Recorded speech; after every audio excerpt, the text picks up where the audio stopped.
Taiwan's annual defense exercises becomes more serious. The threat of a Chinese invasion lingers over the island. China's bellicose attitudes towards Taiwan and any country that supports it has been steadily increasing over the years.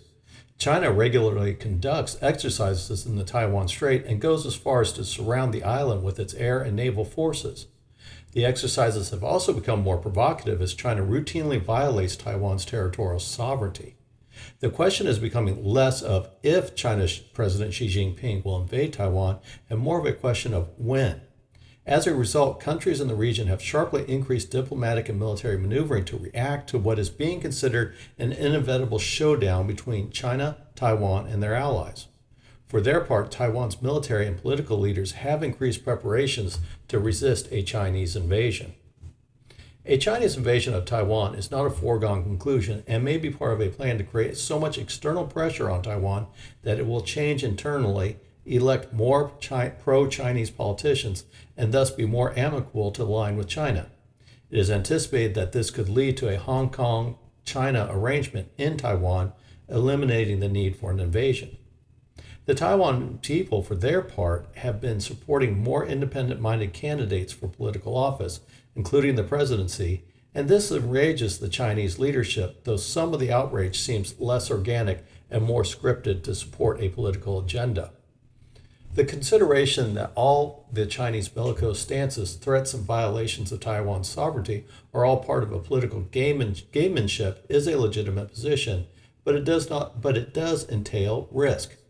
If Taiwan decides not to yield to China's demands, it will put China in a difficult position. China will either continue to escalate in the hope that an increased escalation and its duration may force a change, or it will have to invade or change course and lose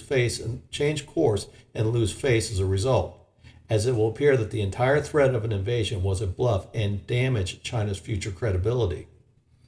The other and most likely option is that China is pursuing a course of action in the hopes of exerting pressure on Taiwan to comply with its demands without resorting to an invasion. However, to make this policy work and have teeth, China must prepare for an invasion in a very public way and at some point make a determination that its policy has failed to coerce the Taiwanese into compliance.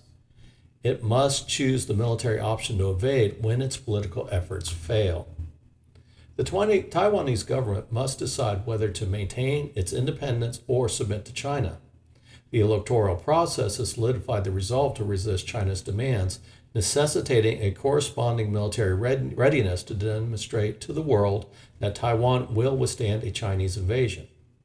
Taiwan's defense preparations have to be so thorough that the Chinese will see the operation as too risky. Taiwan also knows that it will most likely have the help of the United States and Japan in case of a Chinese invasion, so it has to do its part to delay the conquest of the island long enough through inflicting casualties and determined resistance that the U.S. and Japan can bring their military might to bear against the Chinese invasion force. This month's annual Taiwanese exercise aimed to replicate the island nation's resolute resistance. Hong Kong and Wan An's annual exercises were typically more for show than actual military preparedness. In the past, Taiwanese beachgoers would sunbathe during the scripted Chinese invasions at the beach, a testament to the scripted nature of these show exercises. With these exercises, the United States has been attempting to persuade the Taiwanese to change course and create a deeper and more effective resistance in the event of a Chinese invasion. The public received information last month about a non-scripted nature of this year's war games and the cancellation of the for-show live fire demonstration. Units could deploy at likely Chinese invasion points in both harbors and airports, spreading the exercise across the country. The military also declared that the exercises would extend beyond daylight hours to encompass nighttime defense activities. The military aimed to demonstrate to the Taiwanese people the seriousness of resolve of the island's defenses. The military leadership took these matters seriously, drawing references and lessons from the Ukraine defense against a far more powerful foe. The most significant change in the Taiwan strategy is the emphasis on operational and tactical changes to defense. Taiwan is replacing its centralized top-down authority with a more decentralized command structure and standing orders for its troops. The United States and its special forces sent to Taiwan to help train its forces have long advocated for this. Decentralization provides a number of benefits for the effectiveness of the Taiwanese military. It is assumed that the Chinese will target Taiwan's command and control infrastructure through electronic warfare or physical interdiction. This implies that the Chinese will cut off the Taiwanese military units from their command, requiring them to act independently and without top-down direction or authority. The Taiwanese leadership must set clear objectives and rules of engagements for its troops, allowing them to execute them at the operational and tactical level without seeking direction from the strategic authority.